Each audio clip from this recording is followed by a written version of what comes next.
You know there's no ground, but it's all is parallel. That's pretty good, huh? You got a point with that. Okay, what if I was to do this?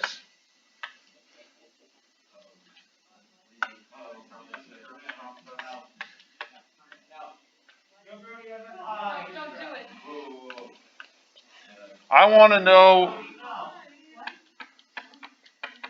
know what the current through C is. Okay? I have a question. Yes. What's the current for anywhere else? We'll get there. We'll get there. You're like, I want to see. Do what, Carson? It's getting there. How does the current work? So it goes through there, branches off to E and G, but then what happens to C? You'll see what'll happen is you'll have current branches this direction, and then you won't know which direction it flows until you go through and solve it. So yeah, it's kind of like that idea where we go through there. Okay? Here's some the loaded is just with the two R1, R2, and then load A, load B. Okay. There is a way to go through and you can convert a delta into a Y. So basically what this would do is this conversion here would change this section. Oops. So it would change this section to look like this.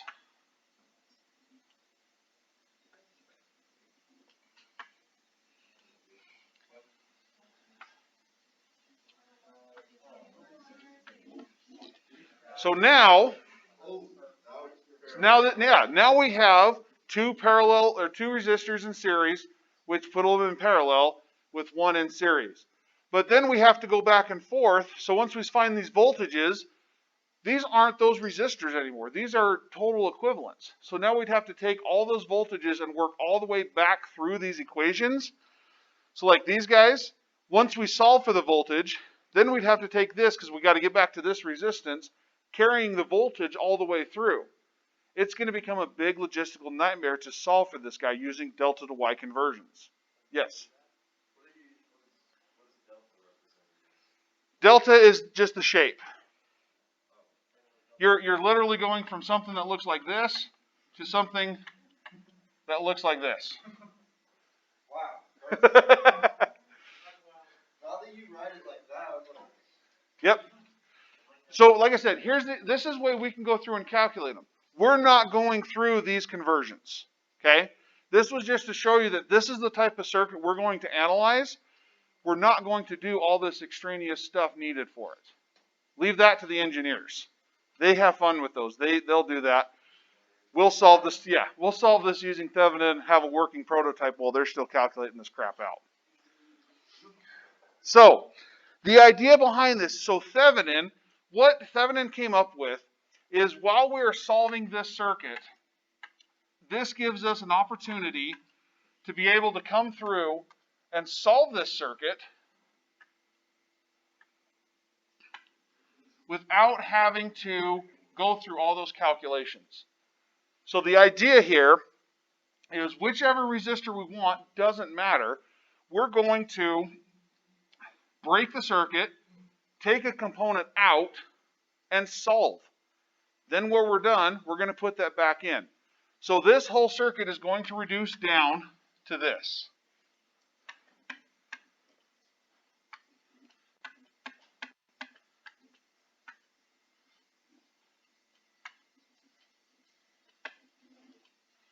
We're going to come up with a V Thevenin, an R Thevenin, and this is the load. That's the resistor we pulled out of the circuit. This guy right here. So this is going to be our load resistor. We're going to convert this entire circuit into three components. The load we took out, an equivalent resistance, and an equivalent voltage. And I'll walk you through those steps. But that's the whole idea of Thevenin, is we're pulling a component out, and then we're going to see how the circuit's going to react when we put that thing back in.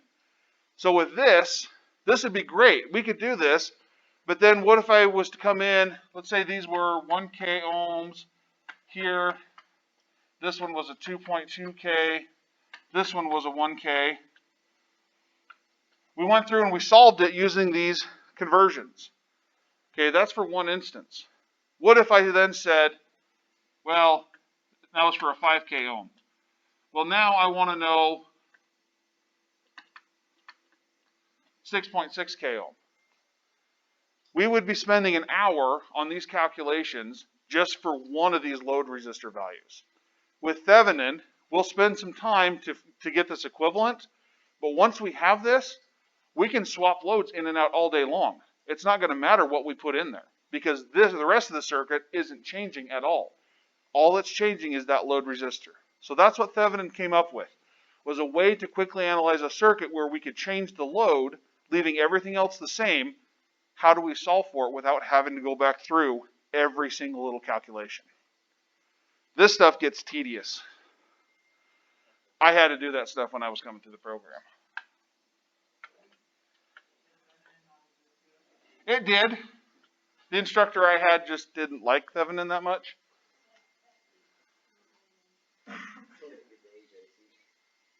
Yeah. He was very much write everything out by hand, solve everything by hand, don't take any shortcuts. But we have way too much more stuff to cover than solving 20 of these problems for the same circuit. So, like I said, we're going to get down to a V Thevenin, R Thevenin. And here's how we're going to do it. When we solve using Thevenin, these are the steps we will take. Number one, remove the load.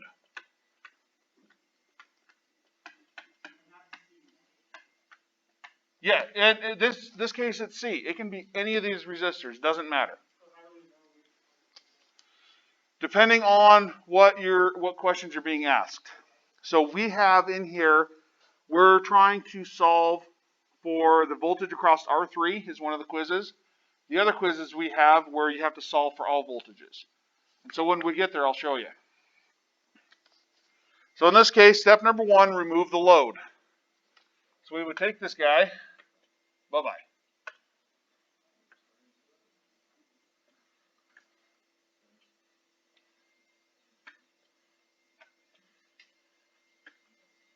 So I'm going to change these guys to R1, R2, R3, R4, and then this is also going to be R5 or our load. Doesn't matter what we label them as.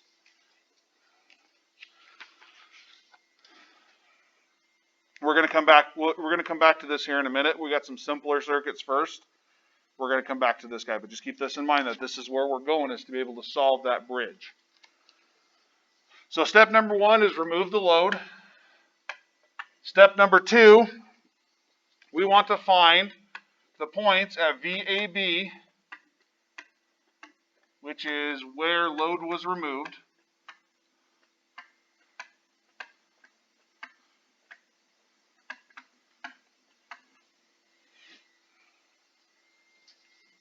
This voltage is equal to our Thevenin voltage.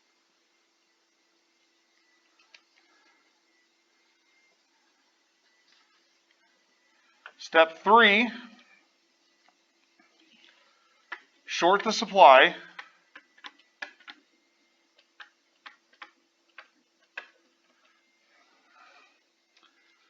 And determine our resistance value.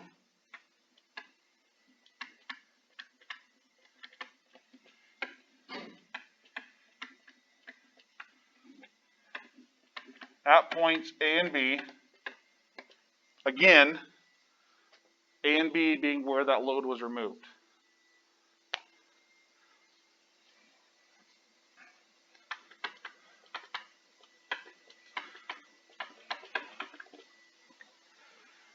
That value is our R Thevenin value.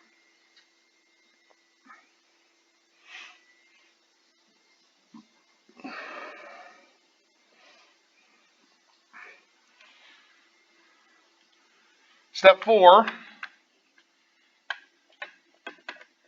using V Thevenin and R Thevenin, using our Thevenin equivalent,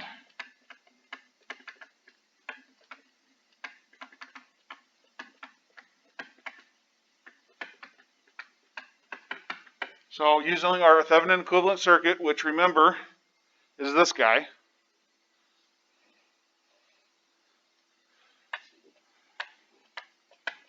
solve for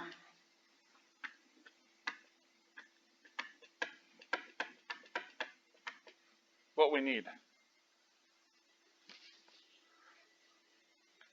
So this case, using our V Thevenin, R Thevenin, and using Thevenin's equivalent circuit, we're going to solve for the voltage drop of the load, the current of the load.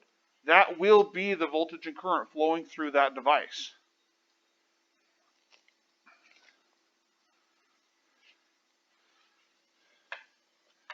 Step 5, use VR load and IR load to solve rest of the circuit.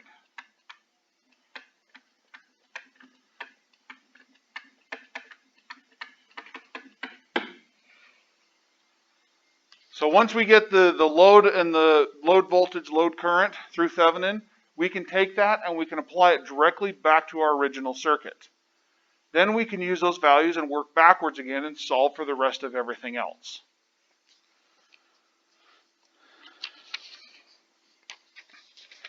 So, for some practice. Any questions about the steps? You're going to do these same steps over and over and over again. The ones that don't really matter the order is this one and this one. You can do either one of those at either time. Doesn't matter. You don't have to do the resistance first or the voltage first, then the resistance. You can flip them.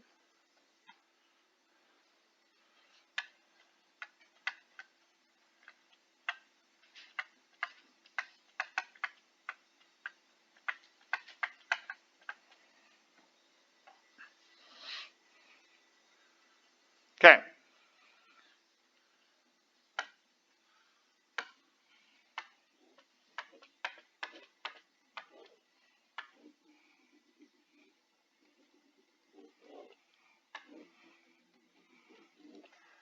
Now again, we're going to start simple. We know how to solve these circuits. These ones are fairly easy. We were just doing a few of them earlier when we were talking about superposition.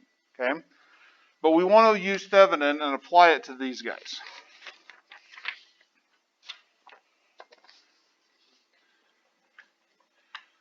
So we have 20 volts. We've got R1 at 1.5 kiloohms. We have R2 is at 3.3 kiloohms. And R3, which is also our load,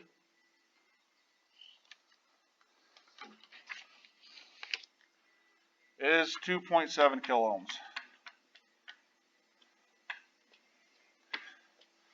So the idea behind this is we have this test circuit.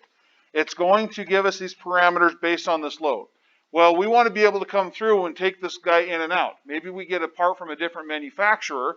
The resistance on the new part is 1.2 kiloohms versus the 2.7. When you do that, when you build a circuit and you design it to one specific manufacturer's specs, you have to have a way to adapt between manufacturers because no two are the same. That's how a lot of times they'll get away with stuff as far as, producing the same part, is they're going to have different specs. So, like I said, one manufacturer's part has the 2.7 kiloohms, does the function. Another manufacturer produces the exact same style of part, but does it a little bit differently so they can call it their own. It gives us the same voltage, same current, but it might have a different resistance to it when it's all said and done in the whole system. So that's why we got to have these guys to where we can solve for this. So the idea is, this is our load. We want this to be able to be swapped in and out, and I don't want to have to solve this whole frickin' circuit every single time I make a change. This one's not bad, but when you start getting into more complex circuits like the bridges and things that you can't access very easy, Thevenin comes in really handy for this. Right now, with this type of a circuit, it's kind of a waste of time. But to show you guys how it works, this is the reason why we're doing this. We're building up the steps on how these can apply to bigger, more complicated systems. So, step number 1 is what? Remove the load. Bloop. Load's gone. For now, yes. Now we have point A and we have point B. So we have where it's going to go, and everything's going to be taken in reference from this part that we pulled out. So literally we're reaching on our paper and taking just that part away, but we're leaving all the connections for it. So step 2 is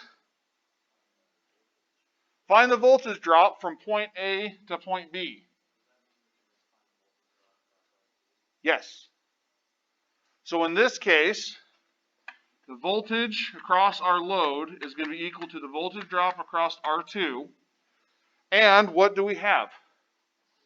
A simple series circuit. So all this is now is just a voltage divider.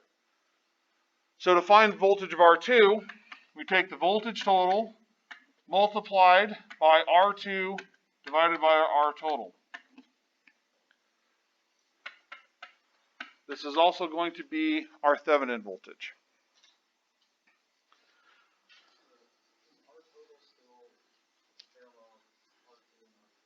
Nope, because R3 is gone. We physically pulled R3 out of the circuit. So our R total, all that we have left are 2 resistors in series. So in this case, R total is equal to 4.8 kiloohms.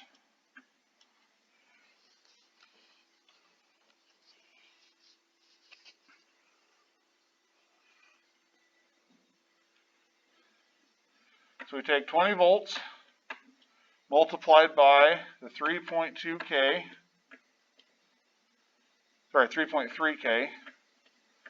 divided by the 4.8K.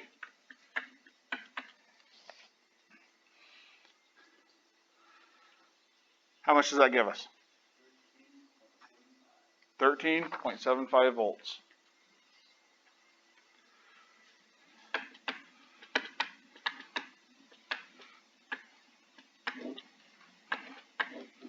And again, remember, because that's this voltage drop across here, if we went here and plugged in our voltmeter,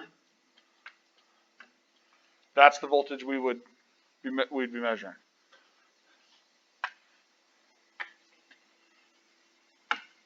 Okay? So now that we have our V Thevenin, what's our next step? Short the supply.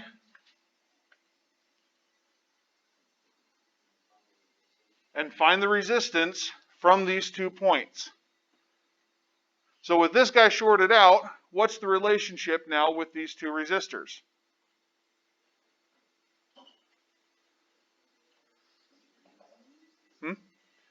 Not series, R1 and R2. Okay, yeah, so if we come in here with our ohm meter, we come across here, how many current paths do we have? 2, because we have one going this direction, one going this direction. So R1 and R2 are in parallel. For this instance.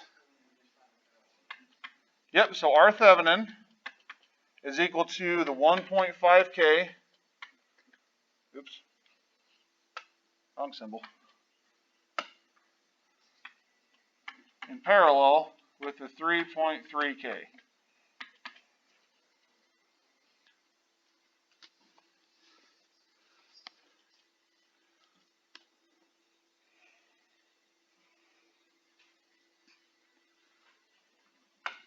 Now remember too, when we are actually doing this, we wouldn't be able to physically pull this guy out and measure these components. So we're not, the R Thevenin and V Thevenin are theoretical values. They're not ones that we can actually go after. So now, what is our R Thevenin total? Yep.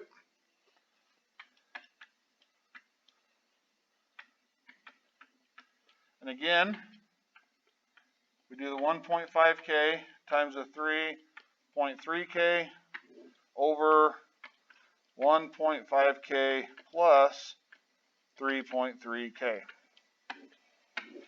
Or use the reciprocal method. Either way, it doesn't matter. I just like using product over the sum when we have two resistors.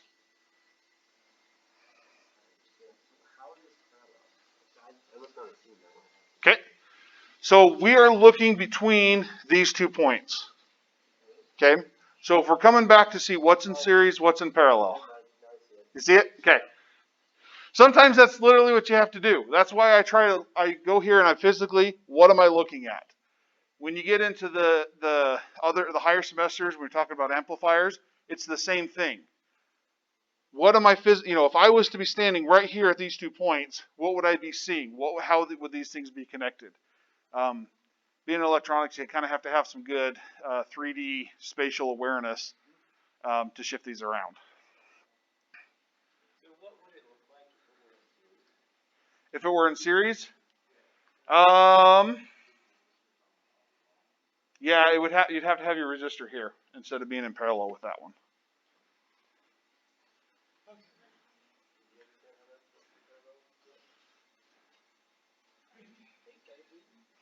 So the biggest thing is physically walk down the tracks, kind of ignore everything until you get to them.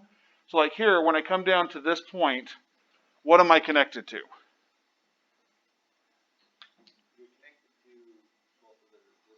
Right? So how many current paths do I have at that node? 2. So if we have more than one current path, things have to be in parallel. So that's where that connection comes from. So then as we keep going around, so we go through R1, what's R1 connected to? Yeah, connected to the other side of R2 and to point B. So another way that we could do this is we could redraw this circuit to where we would have point A, we come in, we're connected to both R1 and R2. These 2 guys are connected together. That goes to point B. And then our ohm meter is going across that. Does that make more sense? Yeah.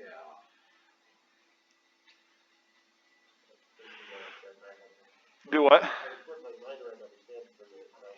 Yeah, so the biggest thing is you literally have to see what is connected to what.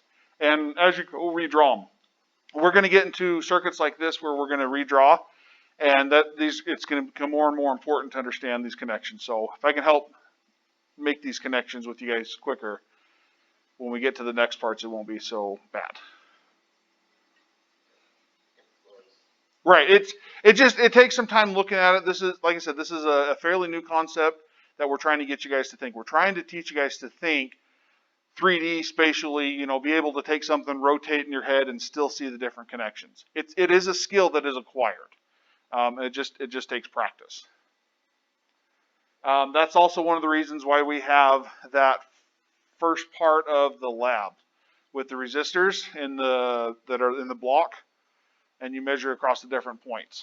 That's what we're showing you guys is there's, making sure you can make the connections of what's connected to what, depending on how I come in at these things. Okay, so we have our Thevenin. Now what's the next step? Put them in our Thevenin equivalent.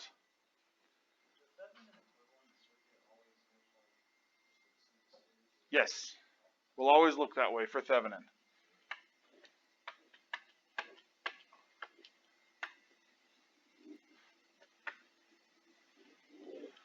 I like to come in and put my nodes in here, so that just reminds me that that's my load that I'm working with.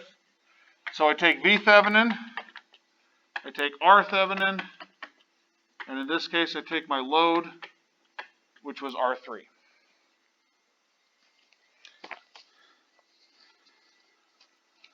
So my V Thevenin was 13.75 volts.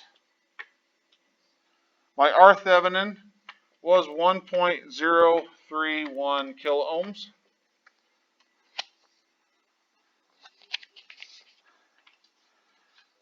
And then was 2.7 K. So all that work that I was doing is just a theoretical number to be able to find these values. So this is the equivalent of what this circuit would be seeing at this point in time. So from the load's point of view, this is what it has. There's 1.31 kiloohms of resistance in the entire rest of the circuit, and it's looking at 13.75 volts total. So that's the other idea, is we're looking at this circuit from that component's point of view. So now we go through and we can calculate what the voltage drop across R3 is and the current across R3 is. And when we do that, that will be those values. So now we take our equivalent circuit. So this is where we can talk in with the terminal equivalencies. So we have two very different circuits, right? We had one circuit with two resistors. This one's got, our Rth and the load we took out. But the terminal equivalency is, as I look across these 2 points, I'm going to see I would see these voltages and this resistance at that point before I add back in my load. Now what we're doing is we're putting the load back in to solve for what it is getting. This is where that idea of the terminal equivalencies come into play. So now, the voltage across R3, we can just use voltage divider because it's a simple series circuit. So we have 13.75 volts multiplied by the 2.7 kiloohms divided by, the 2.7 K plus the 1.031 K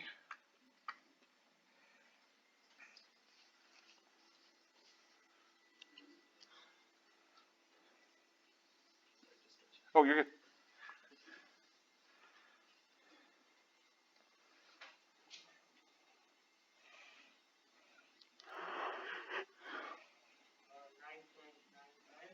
.95 volts.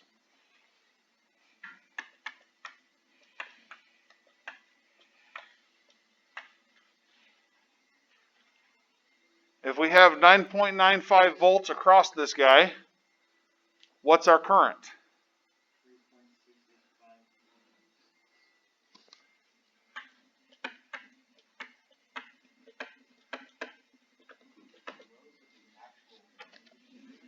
Yes. So now, if we were to go back into this circuit, so let's say, for example, we didn't have that until we got to the very end or whatever, part of the test that our boss was giving us, gave us this component and said, find out how much voltage is there. And then when we finally got everything solved, it was like, oh, by the way, I found more information. This part's resistance is this much. That happens quite a bit. Is you have to build something on partial information and then go back and get more once you get to a point. So now that we have this much, we know we have 9.95 volts. We know we have 3.685 milliamps. That is what those voltages and current is going to be across that component. So now we can take those values back up to our original circuit. I'll just do it down here.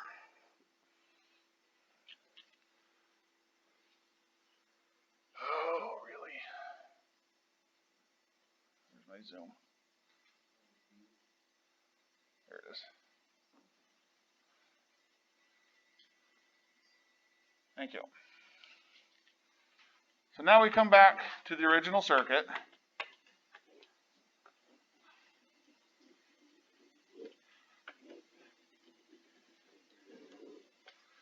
We have R1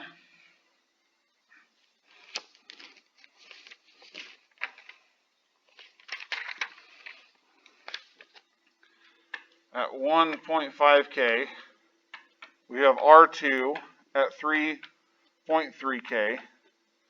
We have R3 at 2.7 K. And now we know the voltage drop across this guy and the current.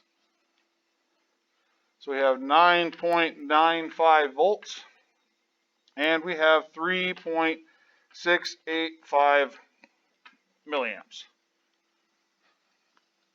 So now, do I have enough information to go through the rest of this thing and solve for it? Yeah. Oh, so like, if you need to change parts there, then you just are able to quickly rearrange those circuits to match those parameters. Yeah. That makes so much more sense. So that's what I was saying here. So let's say like this guy, we bought this load for, whatever it is. We bought this fan and it died. Okay. Like I said, a lot of the tools that you're going to work on, there's a good chance that they're going to have some obsolete parts in them because things are always changing. Like I said some of the tools we were working on, they were manufactured in the 80s. Parts don't exist for those things much anymore. We had one tool that you can't find used parts anywhere because it was a crappy tool and we got it for a cheap price. So a lot of times you'd have to send out to get these specific parts. Well, they don't make them mass production, so they don't have them dialed in to where the quality, if you're making one or two things, your quality is going to change a lot more than if you're making hundreds, because then you can kind of filter out, you can control, you have a lot more testable stuff. So the next part we would get from these guys may not be this 2.7K. So if that was the case, we would have to go back through and say the next one we got in was 2.1K, a slight difference. But what's that going to do to the rest of our circuit? Is it going to overload? Because maybe we have, maybe we have a circuit breaker in there. So, let's say we had a 10 amp breaker in there, and this was, just for example, this isn't going to quite work, but if we were pulling like 9.5 amps, just for saying, and we swapped this guy out to now it was a 2.1K, if we lower our resistance, what's going to happen to our current? It's going to go up. So now all of a sudden we put in this new part and we start popping this breaker. Well, what do we suspect is going to happen? Or what was the problem? Too much amperage. And where is that coming from? The new part that we just put in. So there may be times where we get these parts where we would have to modify this part somehow. Some tools have calibrations built in, so when you put in the part, they have they would have a variable resistor in here that you could adjust up to match what it was. So now this comes back in where we start talking about our maximum power transfer, because these would have been matched at some point to give this the most amount of power possible. But when we changed it, we're going to change how everything works, and we're going to change the power across this guy. So in the end, the whole idea, like I said, the whole idea behind this is we can swap these parts in and out, find out if there's a change, and if we need to do something to modify the part to make it work as it was originally designed, or as the original thing was originally designed. So in a lot of electronics, these variable resistors, are those like small enough where you can adjust it? Sometimes, yes. Yeah, so a lot of times on boards, and I wish I could get one, maybe I'll talk to some of my guys up at On and see next board that they throw away if they can send it to me. I don't care if it's smoked or what. Send it to me and I can show you that. But there's a lot of times that you'll set things up and they'll have calibration values. And you'll go through and you'll adjust these potentiometers to get the boards back into the specs that they should be. And they're usually built in such a way that you can have a range to adjust everything in if it's a little bit over or a little bit less. And so then that's the whole idea. Then you could take this, adjust this guy back up to the 2.7K, so that way it's going to work the exact same as it did before. Because that's part of what being a tech is getting things back to the working state it was, if not better than how it was. However, that can be a problem sometimes too. If you make things too efficient, it can shut lines down. Because a lot of the things that you guys will have is if you go on for your bachelor's degree, you'll have to take some sort of a math class, an additional math class. They have some statistics classes you can take. I took one of those and I found it fascinating. And what it is they have a statistical range. So they've been making product for 10 years. They're going to have a chart of all control points for their measuring for either like thicknesses or how much current they can have, whatever, some parameter. And then as they test it, what they're going to see is they can actually track this down to when you change parts. they'll be running along at some percentage, you know, of maybe they're making out of every 100 pieces that they make, 85 of them are going to work the way they want them to. So you have 15% that changes. Well, all of a sudden you run along, you change this part, and it jumps up. Well, now it's outside of their statistical controls that they've carefully adjusted, because maybe later on the step, if there's too much metal, when it gets to later steps down the road, it blows up because there's too much capacitance. And that actually happens. You actually have capacitors that blow up in process. And so down this line, they can go through and they're like, oh crap, we can see on this trend that things got better, you know, maybe got a little bit higher yield, but they were doing something that wasn't accounted for before. So then in the later steps, it has adverse conditions. So everything you do has a trickle-down effect. They would be like, oh, well, what happened at this day? Well, looks like Brody went in and changed this pump. Then it comes back to me, what did you do wrong? And it comes out, it was just a different manufacturer. I didn't take this into account for what I needed to do. So then we'd go in and we'd install this, we'd install a potentiometer to get this in there, to dial back down the quality a little bit, to get it back within the statistical normal, at least for the start. One thing that they would do then is if they found out a way that they could increase the yield, which means they're going to make more money, because it costs the exact same amount to process one unit versus if you get 50 or if you get 150 units out. So if we can increase the number of units getting out, they're going to look into that. So maybe what they'll do is they'll have us go back, take this out, let them run a few things, and then they'll take those ahead and they'll start, okay, maybe it's because they're taking too much metal off or not putting enough metal on, things like that. They'll go in and they'll adjust their times, and then they'll see at the end of the thing, did we actually get an increase in production? But that usually takes months and months and years of work to squeak those out. But they can happen just by swapping parts in and out. And that's kind of the idea here. We can track those. Okay. Does that make sense? I know that was kind of a long tangent. I apologize, but I think for me it would have helped being in school had I known some of these things. Why is it that it's important? What am I really doing with these things? And that's what I'm trying to share with you guys is my experiences.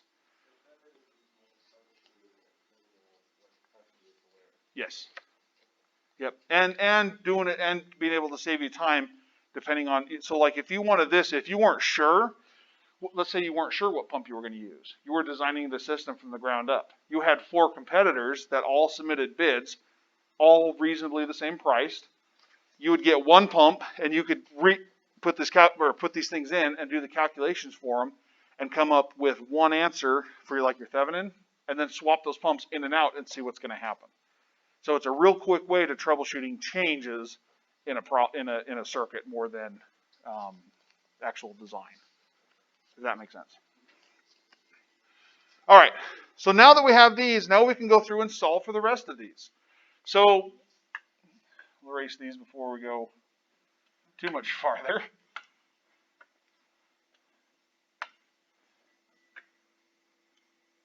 Okay, so now we go through and we would solve like we would. So Max, in answer to your question earlier, does it matter where I take it?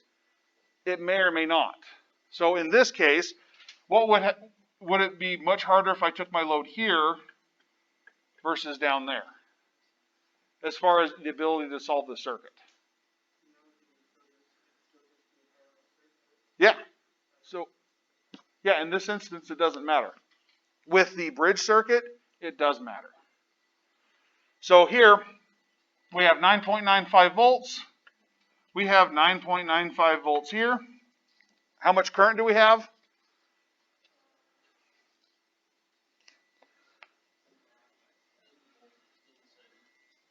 Yeah, because these guys will be in parallel. Yeah, and we have 20 volts. Yes. 3.15 milliamps. So as a double check too, would I expect to get this value? Ballpark. 3.015? Would I expect to get that value? And why? Resistance is more, so therefore current is less. And they're fairly similar, so we should see similar values. Like I said, all these are little things I guys want you to be thinking about when you're solving these. So we have 3.015. How much current do we have flowing through here?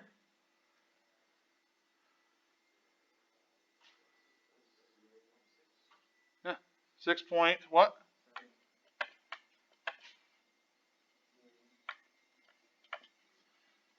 Because real quickly we can use Kirchhoff's current law. We know we have this much current. We know we have this much current. Coming into this node, leaving the node, we have to have the same amount. And then the voltage, we use Kirchhoff's voltage law. We don't even have to take this current multiplied by the resistance. We have 9.95. We have a total of 10.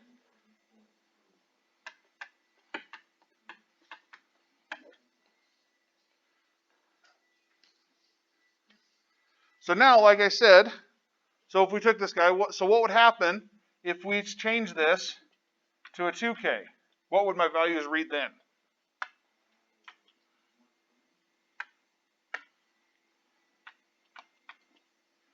Okay, which step do we have to go back to? The Thevenin equivalent. So at this point, this is no longer 2.7. This is now 2K. So now that's going to change these values. So what does my VR3, which is my load, what does that change to?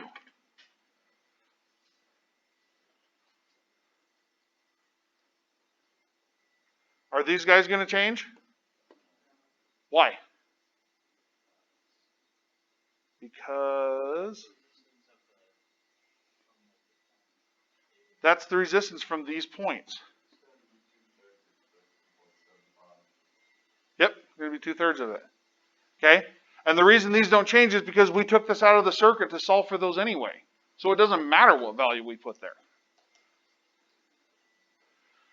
So the voltage for R3, we take our 13.75 volts. We multiply that by our 2K over 3.031K.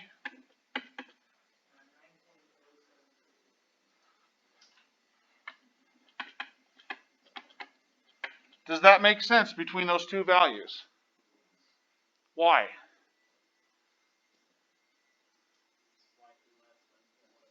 Yes, because we got slightly less resistance, so we have slightly less voltage. Okay, what about the current? It's going to increase. That's what we'd expect it to do.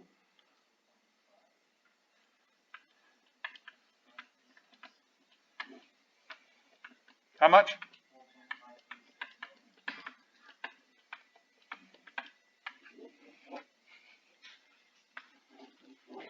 And then again, we can come quickly back here and we can solve the rest of the circuit to find out what the voltage drops are going to be across there just by swapping that one part. That makes a lot more sense now. Yeah, this makes sense. That's the idea of Thevenin, is let's make this easy for us to solve future generations down the line when we change out parts. Yes? So like, if we're taking a quiz on this, like, could it be like, the different problems or different load values? Is that kind of how they'll probably work? Yeah, so a lot of what you're going to have is you're going to have a new, that's one thing I want to change a little bit on this quiz is because basically what you're going to do is you're going to be practicing this method. You're going to get a whole brand new circuit, asked to solve for your Thevenins and that kind of stuff. What I want to add on to those problems, and it's not going to be this week, so don't worry, it's something I want to change, but do that. If I change the load to 2K, what happens? And kind of put in those questions, what would I expect to see? Kind of make sure you guys are thinking about these. Okay. Questions about this basic Thevenin circuit? Besides doing another one, because we are going to do another one.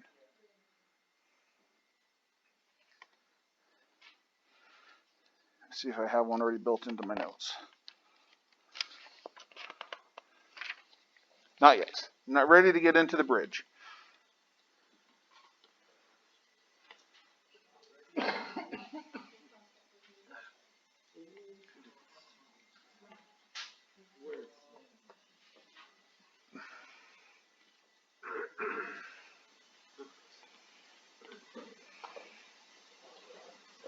Wait a minute. That's not the right test.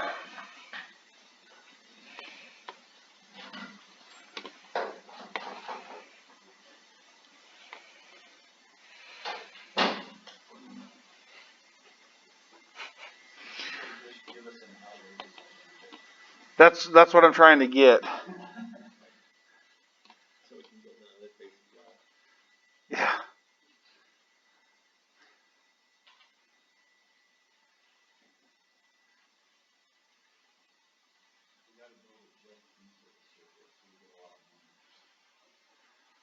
Let's see, power, series parallel. Where the heck is it at?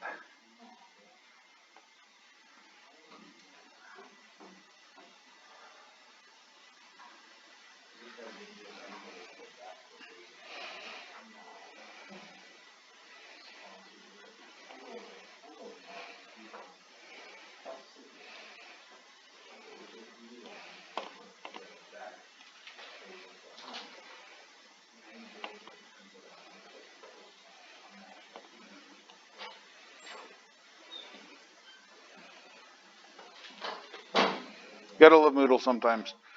I changed this last semester too, and it didn't do anything.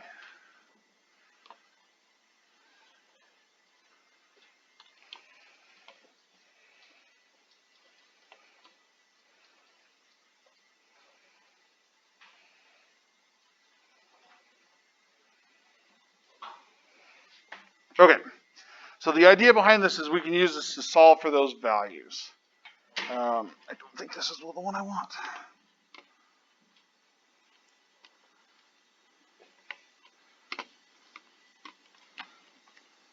That's a good thing I found this now. Because I'd hate for you guys to take the quizzes and not get the right material. Okay. Huh? I'm a firm believer. I do not like testing you guys on stuff that I know that I haven't actually given to you guys. I've had teachers that have done that. I was graded on something that the instructor knew, but I didn't, and that was not taught. Talking to someone at O'Reilly's, I was asking them because that's like years ago, instructor treatments and whatnot. And they're using even best, which I had no idea what was. Yeah, I've never been a fan of that. I think that's incredibly defeating the purpose of coming to school. I mean, some stuff, yes, you're expected to learn on your own a little bit, but not entire concepts, and then have no explanation in class. All right, so we're going to have, let's go with something somewhat outrageous but slightly believable.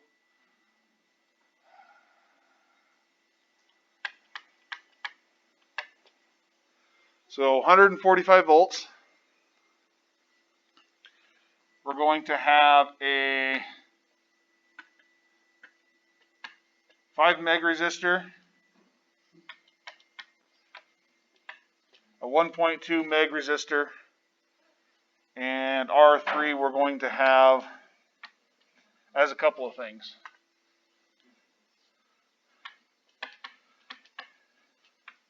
A 6.7 meg and a 5.2 meg. So what I want here is I'm looking for the voltage of R3, the current of R3. I want the voltages of R1, voltage of R2, V Thevenin, and R Thevenin. And then, so these guys,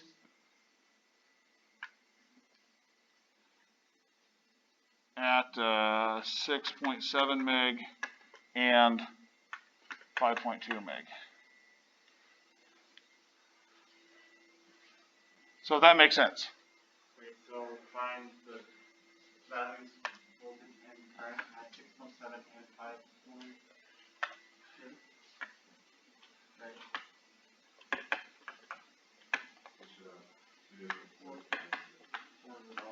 Yeah, so we should have, so these answers, there should be 2 of them. This one should be 1.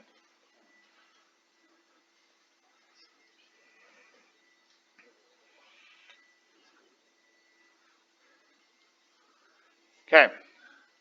So the first step, and we'll work on this for about 5 minutes and let you guys take it home, finish it up. We'll continue to go over this again step by step when we come back tomorrow as well. So, first step that we want to do is remove the load.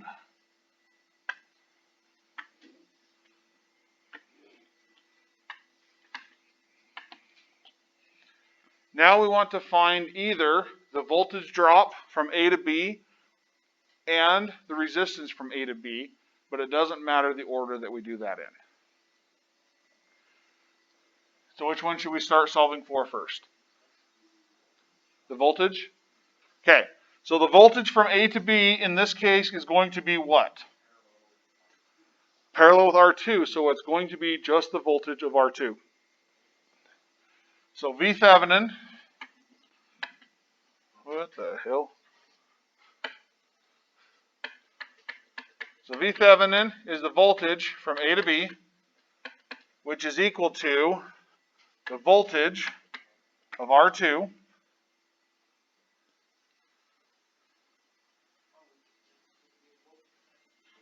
Yep, we use voltage divider. Voltage of R2 is equal to 145 volts times 1.2 meg over 1.2 meg plus 5 meg.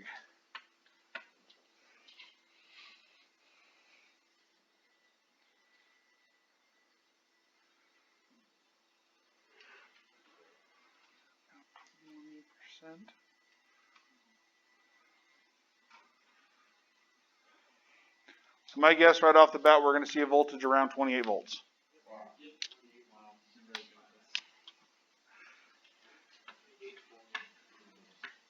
How much?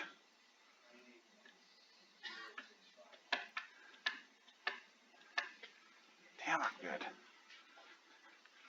Not bad for just pulling numbers out of thin air. You get used to approximating. Yeah, that's the whole idea. That's what I'm doing. I'm like, well, it's about a fifth, so yes.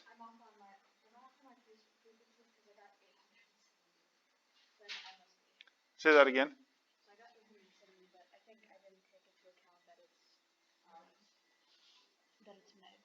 Probably. So the nice thing is here is when you get these values, you're going to have a meg on top and a meg on bottom.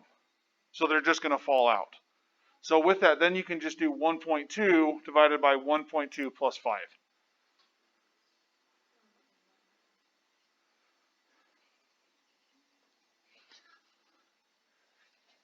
Because this should give you a decimal number around 0.2.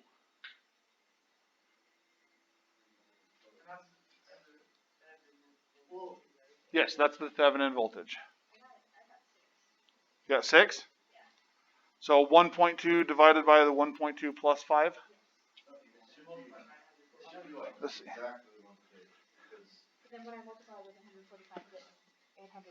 So go ahead and type into your calculator again. I just want to see what your calculator is doing. Okay, so. Oh, wait, I think another. Just in case. Oh, so yeah, you got to use parentheses for that as well. Okay, that's fine. I'm going to screen if it was. Oh, wait, no. Oh, what the heck? Okay. You didn't have this extra set of parentheses in there. So what it was doing, so what you were typing into your calculator was 1.2 divided by 1.2 times 5. Oh, I gotta get a bit more And then you did the 5 times 145, and that gave you 7 1/4. So you had something else in there too, but that's what it looks like your calculator was doing. So you got to make sure you use lots and lots of parentheses. All right, so we got the 28.065, and we are out of time. So, take this home, go through the steps. Luckily, it's not a 12-step, it's just a 5-step. Go. No, it was just more of an AA joke. The 12-step program. So yeah, so here's our Thevenin. Go through the steps. So we've shorted the load, or we've removed the load. We've solved for the voltage. Next step is short the power supply and find the resistance equivalent at those 2 points with this guy shorted. So in this case, it's going to be R1 in parallel with R2. That's going to be your R Thevenin. Put the V Thevenin, the R Thevenin into the Thevenized circuit, and solve for those values with those 2 loads.